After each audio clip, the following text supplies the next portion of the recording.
Я вот сейчас то, что вижу в Крыму, наверное, то и скажу.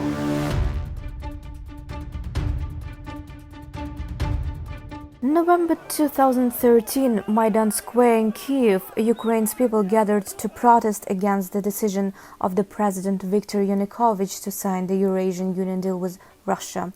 This could have suspended plans to sign an association agreement with the European Union.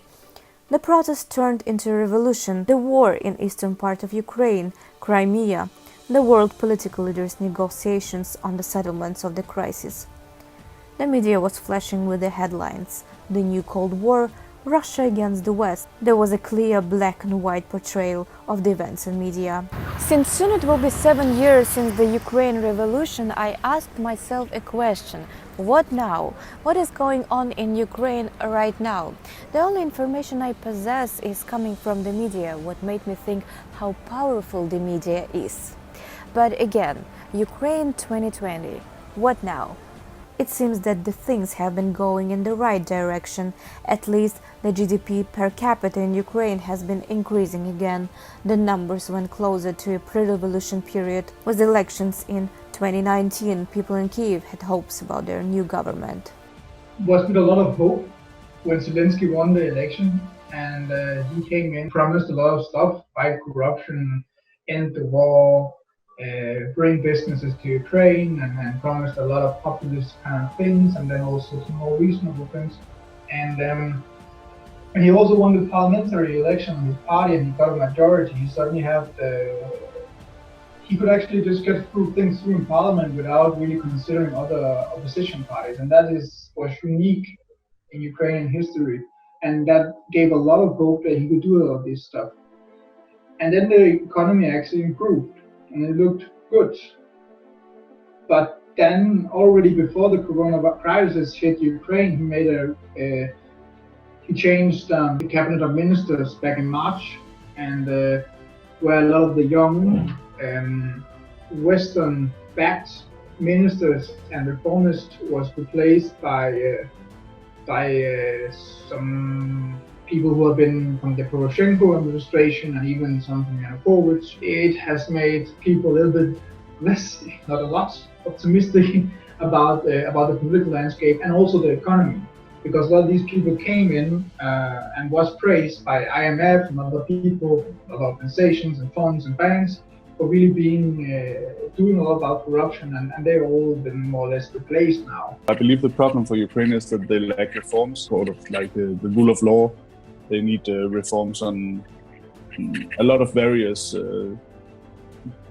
branches and topics, and they have still a lot of problems with corruption, and they need that sorted to sort of like be able to expect a very stable life on average. Of course, many Ukrainians are moving into the middle class. You can see that all over Kyiv, where high rises are being built everywhere in kind of like upscale neighborhoods.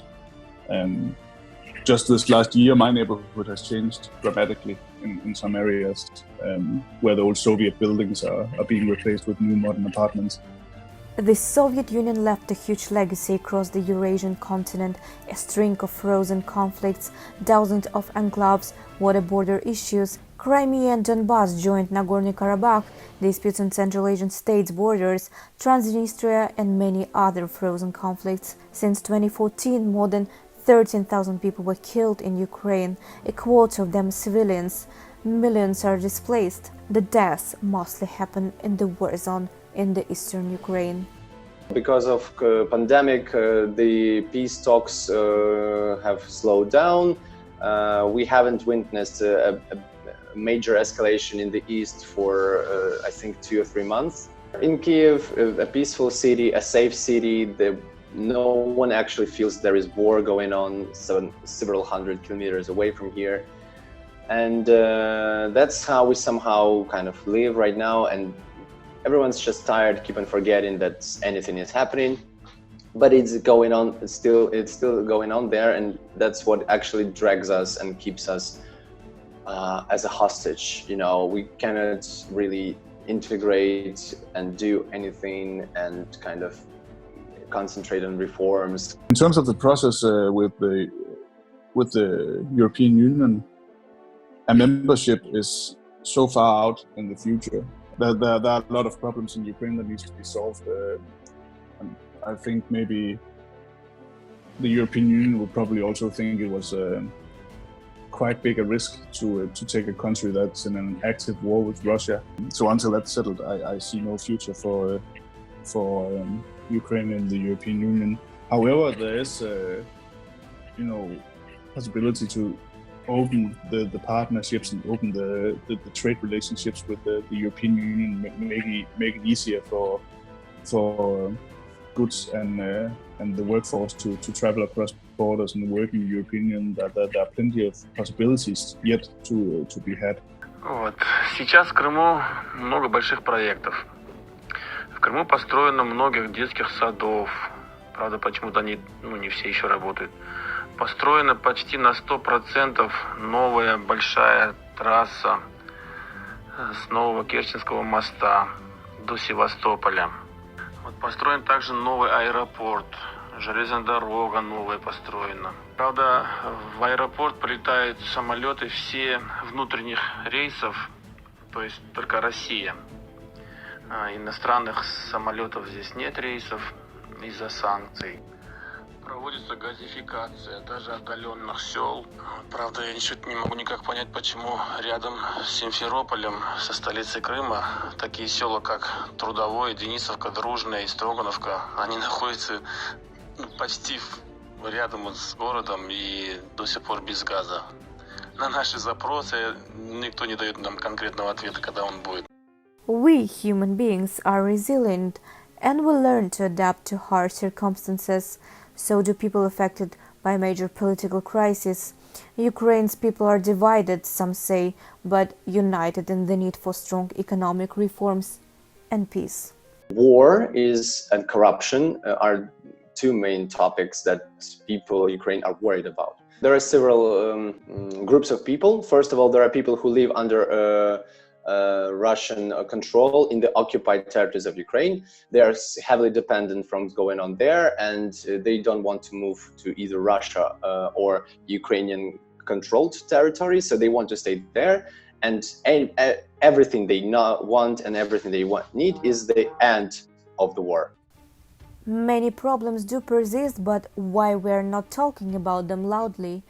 This question should be addressed to the fourth estate. You were the witness of the Maidan events and a lot, like all the events which were happening afterwards, and you probably were following some Western and Russian media news at that time, being a real person who was actually seeing what's happening right now, right there.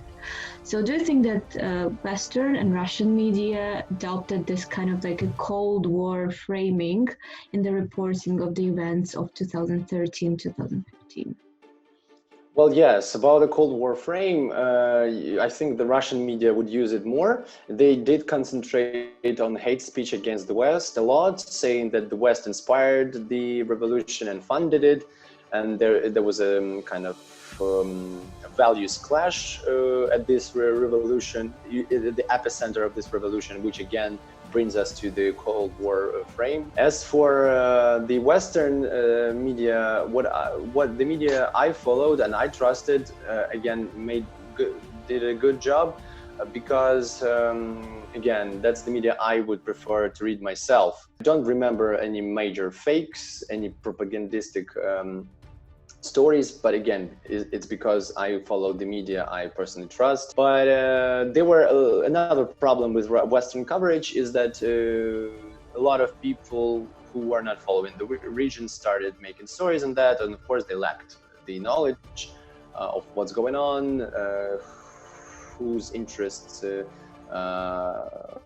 kind of clash with whose interests where, so therefore they were not able to always make a proper kind of trustworthy, balanced picture of what's going on. Since then, when the war started, we keep on fighting with foreign media, with the terminology they use, sometimes with their just kind of lazy journalism, using maps where Crimea is a part of Russia, and not because they support Russia, but because they just didn't really make good facts. The frozen conflict, I think, one thing that needs to happen is that the audience needs to take agency over the media they use. Request more stuff from around the world. Foreign coverage is usually just presidential stuff from the United States. It's Brexit and what's going on with Johnson.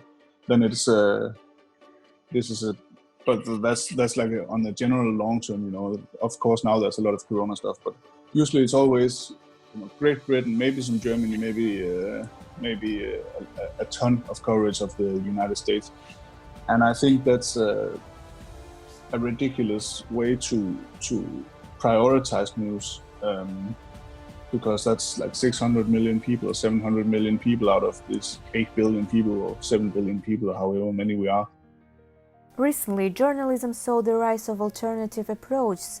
One of them is constructive journalism, which is said to be a response to increasing tabloidization, sensationalism, and negativity bias of the news media. So, what is constructive journalism? Can we be constructive when reporting on international conflicts, such as the case of Ukraine? I ask these questions the main proponents of constructive journalism. If you say the big circle, Yeah.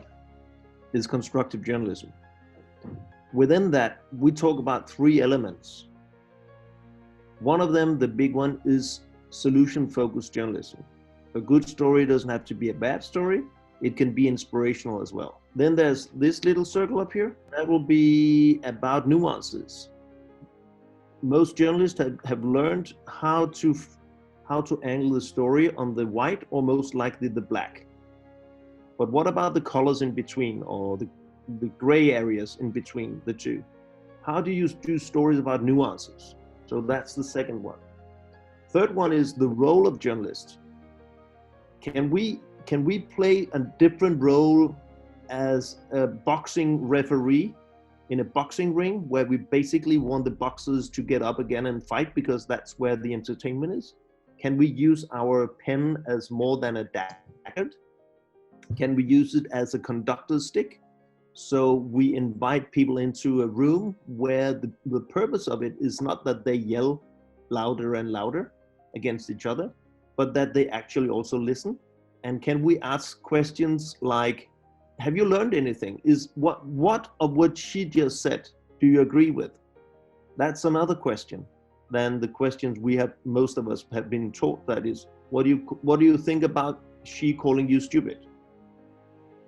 Because that enhanced the conflict, and the other way, try to bridge build and try to find potential solutions to the stories or the problems facing all of us. I think of constructive journalism as an umbrella term, and to describe generally forms of journalism that often draw techniques from other fields like positive psychology in an effort to create news stories that are more productive, that are more forward-looking, more solution-focused, as opposed to much of the mainstream news today that focuses quite a bit, and sometimes unnecessarily so, on conflict and negativity, and that causes audiences to withdraw, to feel anxious or depressed, and to disengage with the news media. So the purpose of constructive news, on the other hand, would be to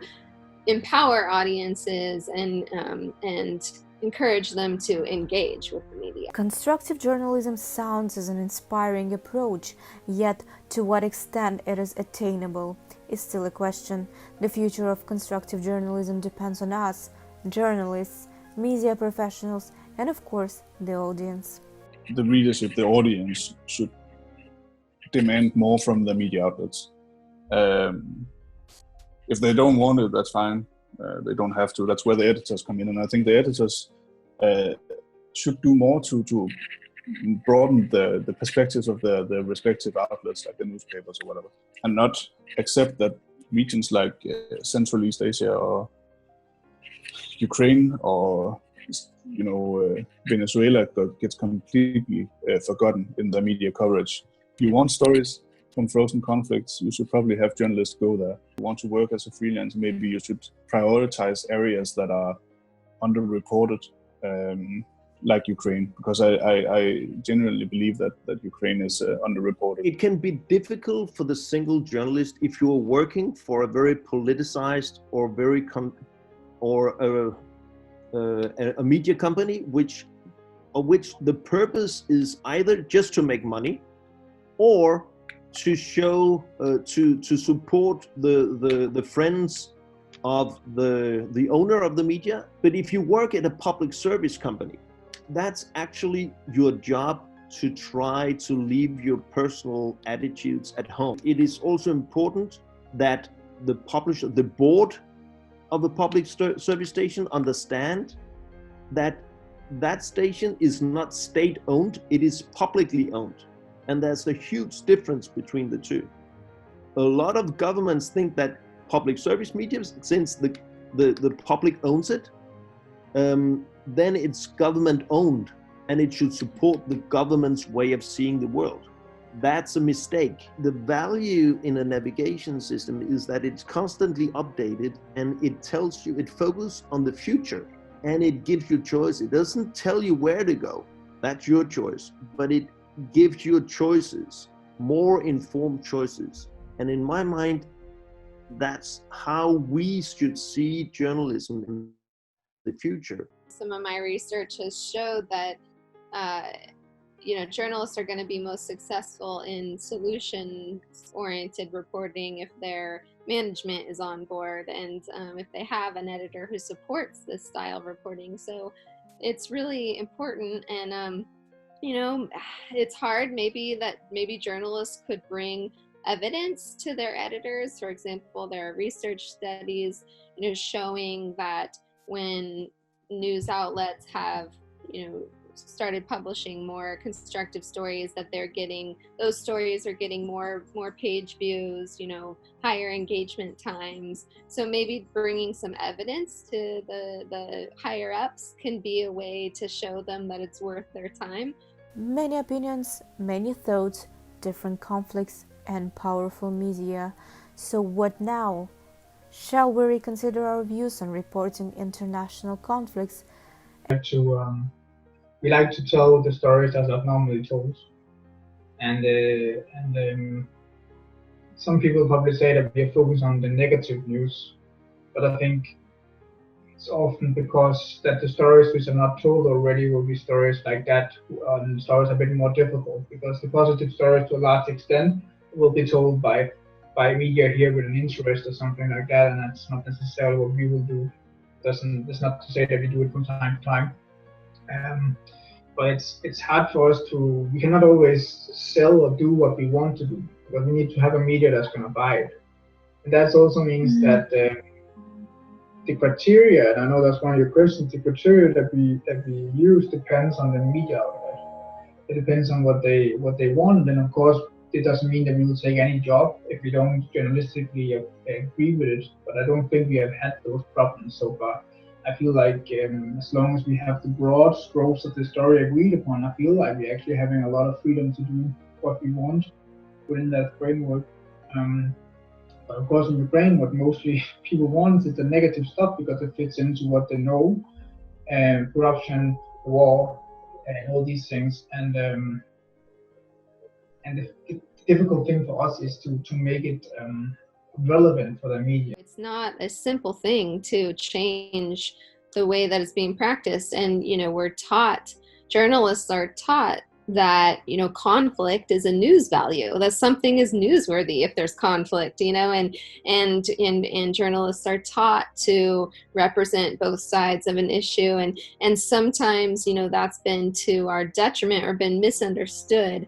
It's like, for example, climate change. If the consensus in the scientific community is that climate change is happening, and then a journalist, pulls in one scientist with an extreme view, that's not balance. Just representing both sides does not always mean balance. So I think it's important to, train journalists in what it means to represent both sides, and to do so while being held accountable, not just to check a box, that you included both sides. and there's research going on right now about is solutions journalism specifically financially, profitable and smart for news organizations. And it's too soon to make any conclusions, but I think that would be, that would be a selling point to, news publishers and editors, if you can show that, hey, this is going to be a good business decision as well as, good for the world. It really seems to be expanding and growing. So I hope that that'll just continue to do so, and then we'll really just see a massive impact over time. Но, как по мне, чтобы была возможность свободно выезжать за границу, повидать мир, именно вот мир повидать своими глазами.